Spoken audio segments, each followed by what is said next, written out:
This week I'm driving the Volvo V60 cross country.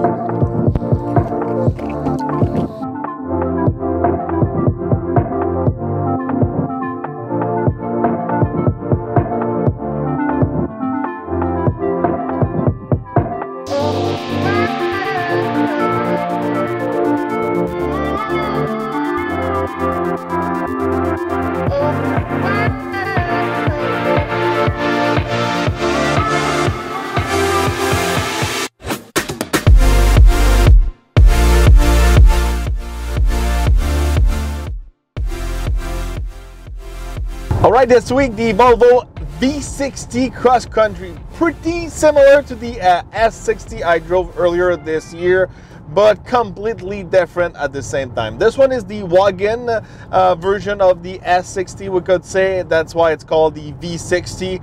And also it's more rugged, it's lifted, bigger wheels, you know, more plastic.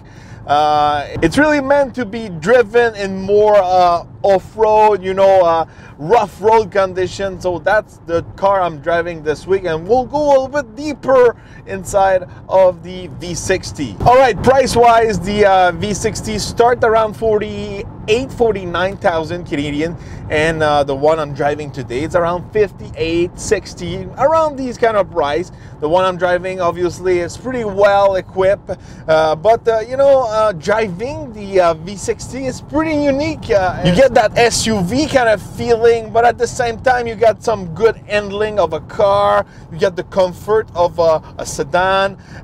It's a weird mix, but I love it. Behind the wheel, it feels solid. It feels like a tank. You know, this week, if you follow me on Instagram, I'll always give you guys behind the scene in my stories of each car I'm driving each week. And there was some harsh raining condition with some big puddles of rain, water, and all that. And the Volvo was just feeling solid. The way it drives, the way the steering is, you really feel confident behind the wheel, and you get that weird mix of SUV and cars mixed together with some luxury. You know, once you try it, you can really see yourself driving this car on a daily basis. You know, style-wise, I really like this car. You know, I like the lifted look with those big wheels. Those are 20 inches wheels. I like how it's rugged, you know, especially in the front bumper and the rear bumper. You get that hard, big plastic.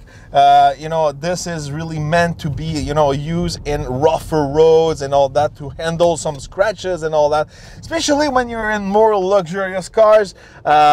Sometimes when you go in like mountain roads, just like where I live here, you got a lot of gravel and mud roads, those big rocks damaging your front bumper. So I like the way this car is kind of luxurious but mixed with a rugged look.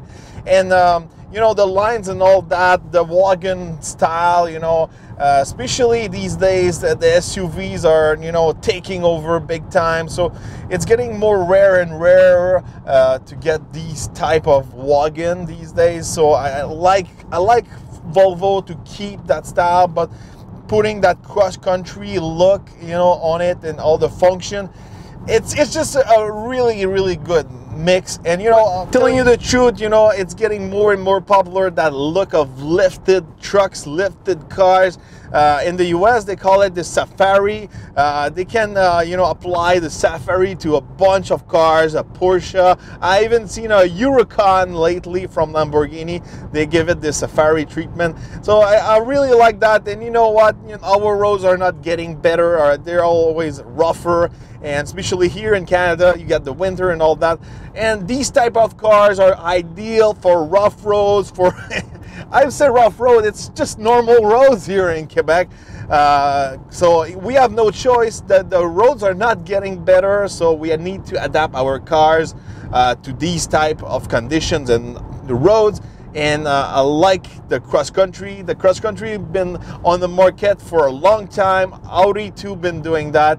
And I think this style, especially if you're not living in the city. It's getting more and more popular in the future. If we take a look under the hood of the Volvo V60 cross country, we will find a T5. That's how they call it at Volvo. T5, it's a inline-4 2-liter turbo, good for 250 horsepower and 258 foot-pounds of torque, with a 8-speed transmission. Pretty decent, you know, engine for this car. Decent performance, decent fuel economy. Fuel economy wise, I'm always under 10 liter per 100 kilometers. I'm always around the 9. So that's pretty decent, you know, for a big all-wheel drive wagon and all that. The capacities, fuel economy, no complaint there.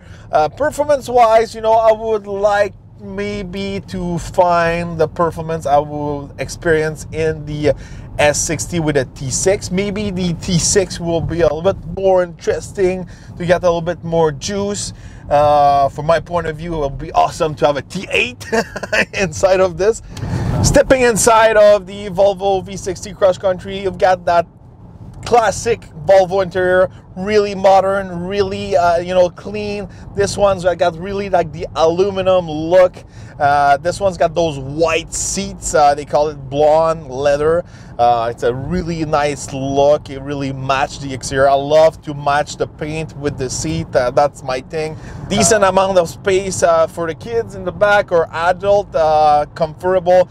I like the Volvo seat. I'm a big fan of the Volvo seats. This one, you know, are a little bit less sportier than the one I had in the S60 R line. Well, this one are more, you know, for a long trip. They're really comfortable, but still they maintain you at the place. I'm a big fan of the Volvo seat. Really, really comfortable. I can see easily myself, you know, driving this car on a road trip with the kids for hours. If we step in the back of the Volvo V60, as you can tell, this is a wagon, a luxury wagon. Even if it's kind of rugged and lifted, you'll see it's pretty practical. So we just have to open the trunk. As you can see right here, you've got plenty of space. This is, you know, SUV kind of like cargo space. You got that little panel here to keep your stuff private.